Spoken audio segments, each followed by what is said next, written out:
USP, 80 anos.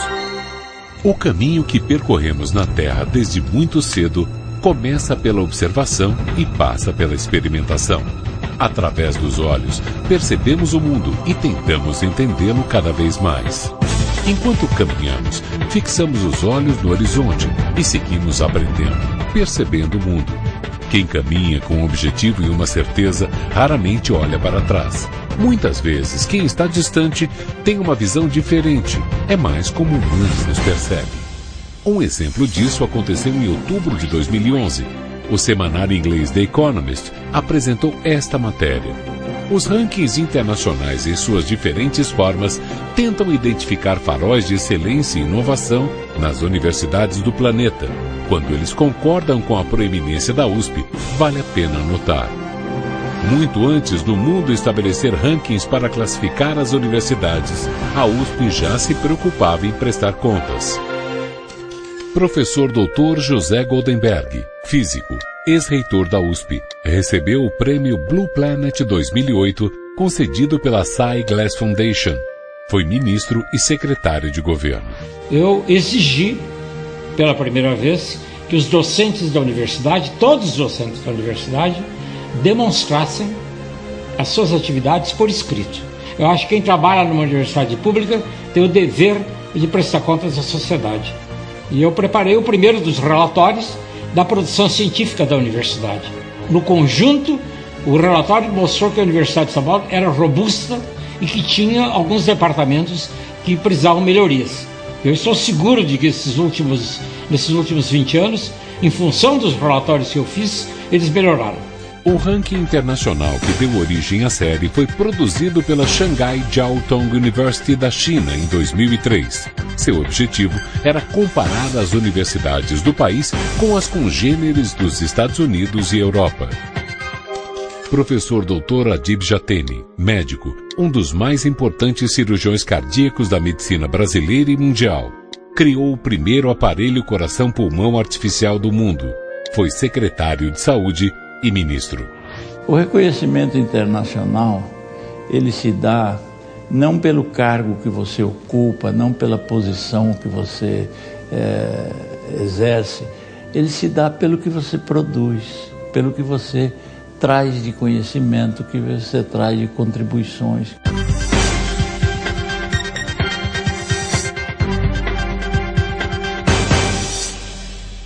Professor Dr. Celso Laffer, advogado, foi embaixador, ministro das Relações Exteriores, ministro do Desenvolvimento, Indústria e Comércio.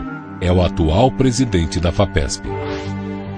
Existem esses rankings internacionais. Naturalmente, vindo das ciências humanas, eu sei que os indicadores medem muita coisa, mas não medem tudo. Mas são um instrumento para nós nos sentirmos aparelhados nesse processo de condução de uma instituição. E a posição da USP nos múltiplos rankings internacionais tem aumentado significativamente.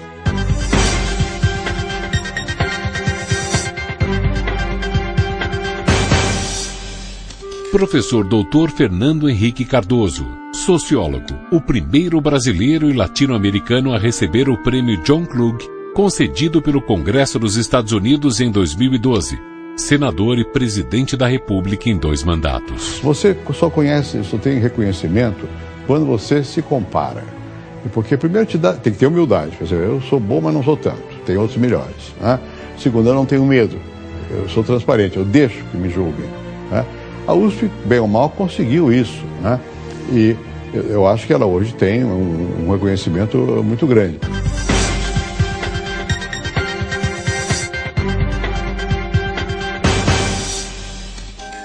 Ministro Celso de Mello, advogado, ministro do Supremo Tribunal Federal, foi o presidente mais jovem da história da instituição. Hoje nós sabemos que ela está atingindo um grau de excelência acadêmica que os índices de comparação com outras grandes universidades do mundo mostram.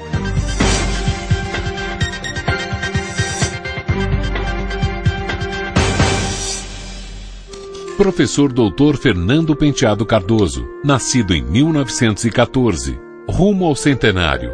Engenheiro agrônomo, aluno da Exalc. Foi um dos primeiros formados pela Universidade de São Paulo em 1936. Um dos mais renomados agrônomos do Brasil. Fundador da Adubos Maná. Eu diria em poucas palavras que é um motivo de grande orgulho. Quando eu vejo a classificação da USP no conceito mundial de ensino superior, e pós-graduado e tudo isso, a USP tem uma posição muito elevada, é das mais importantes do mundo. E então é uma satisfação muito grande ter acompanhado desde os primeiros dias a evolução da nossa universidade.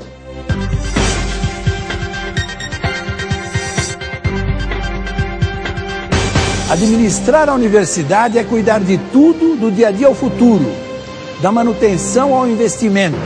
É construir para pesquisar, como tanque de ondas único no mundo, que permite estudar em laboratório tudo o que vai enfrentar o mar. Importante para o pré-sal, para a indústria offshore, por exemplo.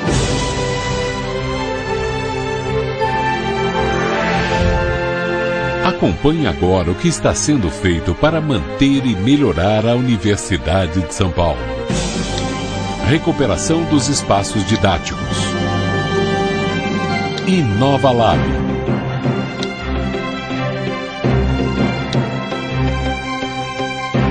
Renova Lab.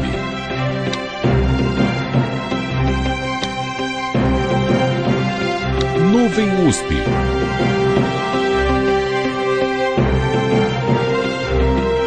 Política de permanência e formação estudantil.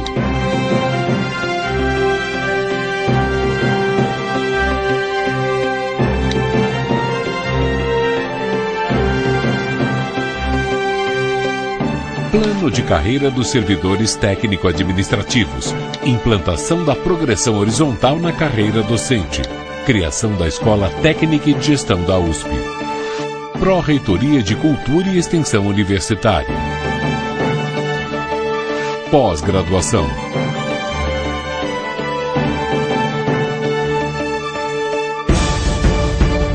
Programa USP nos Jogos Olímpicos.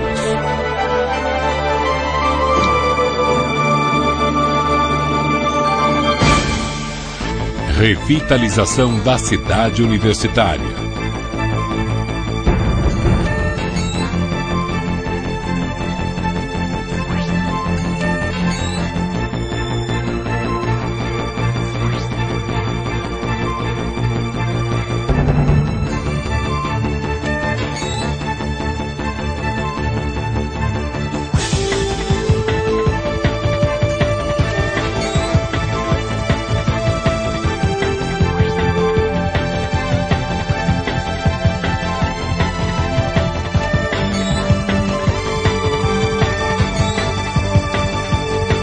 Sozinha, a USP é responsável por 23% da produção científica do Brasil e por 21% dos pós-graduados formados no país. Muito jovem ainda, é o maior centro em formação de pós-graduação do mundo. Pesquisar e ensinar são deveres da universidade. Sendo ela pública, é sua obrigação devolver o conhecimento gerado à sociedade para melhorar a vida de todos os cidadãos que a mantêm. A USP possui um conjunto impressionante de atividades de caráter científico, educativo, cultural e de relação com a sociedade, e se destaca ainda por possuir orquestras, corais e museus. O Laboratório de Sistemas Integráveis, e recentemente o CIT, tem essa visão da atividade de difusão, e nós pensamos o seguinte: será que não seria possível resgatar o modelo das feiras de ciência, mas com rigor e o método científico dessa universidade? E esse é um projeto que nós fazemos com muito carinho e com muita dedicação. O que aconteceu com o Dom Pedro? Então a gente pega todos, é que nem se fosse um caso. A gente pega o prontuário, vê o que os médicos antigos falavam, comprovamos com essa autópsia, não precisa nem tirar do caixão. E a gente vai ver se deu certo. Entender um pouco melhor a nossa história. Você pode reconstruir a face, você pode medir a altura, você pode reconstruir as roupas como eram. Através dos museus, dividimos os conhecimentos com a sociedade. A Universidade de São Paulo está construindo uma nova praça que integra museus e modernos laboratórios de pesquisa. Primeiro que esses museus são para visitação pública. E, mais uma vez, isso interessa, como política da USP, abrir a universidade para a população, estimular vocações, do ponto de vista museológico. É interessante ver no âmbito da própria pesquisa da área equivalente. Descobrir o passado ajuda a melhorar o futuro. Como que o nosso precursor do jacaré andava? Ele andava que nem jacaré ou andava que nem lagarto? Você faz uma toma, reconstrói a articulação, põe numa impressora 3D, lá você pode mexer e saber como andava. A gente descobriu que ele andava que nem um cachorro, ele era que nem um varano de Komodo. Impressoras 3D são o que há de mais moderno no mundo. Hoje, com 500, 600, R$1.000, você é capaz de ir na internet, comprar algumas pecinhas, umas engrenagens, uns motorzinhos, e você é capaz de montar na sua casa uma impressora 3D. Qual que é a perspectiva de um engenheiro, de um arquiteto, em ter uma máquina em que ele é capaz de pensar num novo modelo matemático, num novo design, num novo objeto, apertar um botão e na frente dele ele ter esse objeto impresso? Enquanto isso, na primeira missão no mar do novo navio de pesquisa Alfa Crucis, nós efetivamente estamos à busca dessas áreas em que existe a maior acumulação de sedimento, porque é aí que nós vamos ter o melhor registro geológico da área. Quando nós voltamos num cruzeiro oceanográfico, a quantidade de dados é gigantesca, que acabam propiciando um grande número de publicações. Nós temos procurado adquirir equipamentos sempre de ponta, os mais modernos que existem a nível internacional. Então, no momento, nós estamos adquirindo, por exemplo, equipamentos que são chamados de gliders. Ele é basicamente um robô.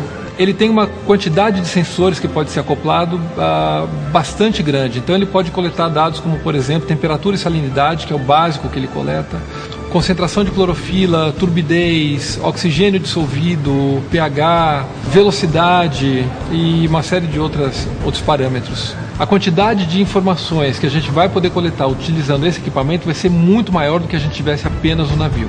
O Alfa Delfine tem tripulação de 6 pessoas com capacidade para abrigar até 12 pesquisadores. Vai realizar missões entre a costa e 200 metros de profundidade. A outra forma de interagir é invisível. Ela é a seguinte: a maioria dos governadores do estado de São Paulo, a maioria dos prefeitos da cidade de São Paulo, a maioria dos presidentes de bancos ou de grandes indústrias, de modo geral, são oriundos da Universidade de São Paulo, são ex-alunos.